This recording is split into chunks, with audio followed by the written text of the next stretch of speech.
Welcome to Samba Samba. Enjoy the video. You start now. Unlock your phone, check battery and network so nothing interrupts the process. Open settings and tap apps or notifications depending on your Android version. This gets you to the controls that govern alerts. Once there, locate the app that lost notifications. Use search to speed it up. Make sure Do Not Disturb is off and that app notifications aren't blocked globally, because those two quick checks fix many problems before deeper troubleshooting. You now focus on the specific app. Tap it and toggle Allow Notifications on. This re-enables the core permission. Then open notification categories or channels and re-enable each category you expect to see.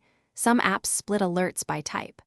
Once done, set a sound and vibration for priority categories and confirm lock screen visibility so you don't miss alerts. These settings control how notifications behave, not just whether they appear, so adjust them to match your needs. Finish strong. Restart your phone to ensure system services pick up the new settings. If notifications remain missing, clear the app cache or update the app from the store. Outdated or corrupt caches often block alerts.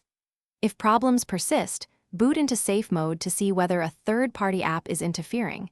If notifications return in safe mode, uninstall recent apps until you find the culprit. One key troubleshooting tip: toggling Do Not Disturb or Thanks for watching. Consider subscribing if we helped you.